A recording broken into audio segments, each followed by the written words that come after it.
Massive Chinese. A silent war where neither bombs nor tanks explode. The only sound is the keyboard. After 2017, a strange silence suddenly descended on the world. The names of Chinese hackers, whose competitors trembled whenever they heard them. Those who had won international hacking competitions one after another, suddenly disappeared. The lights are on, the stage is set. But those familiar faces are no longer there. The only question is, where are they? Where did the world-famous Chinese hackers suddenly disappear to? Let's go back a little. Vancouver, March 2017. A competition called the World Cup of the Cyber World. PWB NorToDBN. The rules here are very simple. You have to find new and old weaknesses or tigers in popular software or devices like Google, Microsoft, Windows, iPhone. You have to inform the companies so that they can quickly update and solve them. Hackers get huge prizes. For many years, Chinese hackers have been the stars of this competition. The prize goes to them in every event. But after 2017, this picture began to change. Each international event ended and it was seen that the well-known Chinese teams were no longer participating in the competition. The same unease spread everywhere from America to Europe. What is happening with Chinese hackers? Why are they disappearing? Questions began to arise all over the world. During this quiet time, Zhou Hongyi, CEO of China's largest cybersecurity company, Qiho 360, came to the center of discussion with a speech. He said, "What is the benefit of going abroad to show off your skills? Is that victory just a show of hands?" According to him, the price of all the weaknesses that are found in the world's big companies is not actually a few $100,000. Rather, it should be up to several $billion. A few days later, it was seen that Chinese hackers had almost stopped participating in foreign competitions. The interesting thing is that this is not a personal decision of the hackers but a government ban.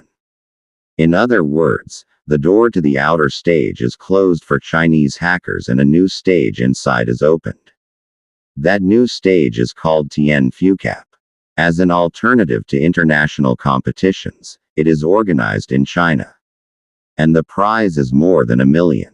It means a competition to find the best talent. As soon as the news of this launch came out, the foreheads of various countries frowned. It is clear that China wants to prepare itself for cyber war using hacking. In November 2018, the first InfoCup was held in Chengdu. A storm arose on that stage.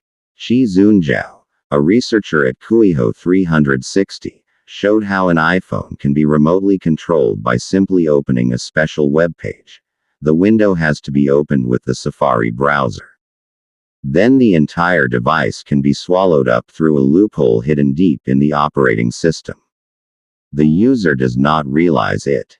Even though no warning message appears, the microphone, camera, location, messages are all taken over by an invisible hand. This exploit is named KAIS. Because its effect creates chaos. If such an exploit goes on the black market, millions of dollars can be found. If a criminal gang or a state wants to install this surveillance on thousands of people's phones, they can buy the KAIS hacking system.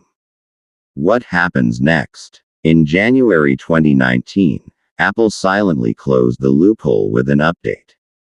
But the real surprise came in August of that year. Google revealed in a research that this large-scale hacking campaign has been going on the iPhone for a long time. 5 different hacking groups were identified. One of them matches the KAIS shown in the chain Tianfo. Everything in the step-by-step structure works. That is, the demo that is seen on stage is used in the real world to conduct surveillance.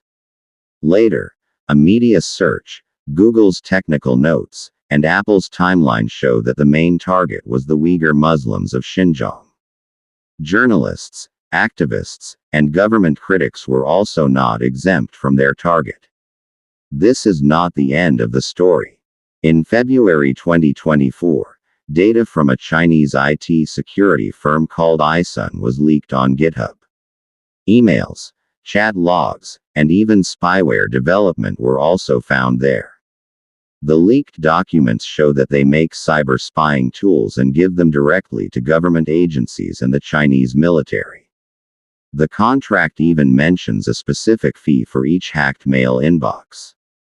Even in 2024, Chinese state-backed hackers infiltrated the U.S. Treasury Department. They stole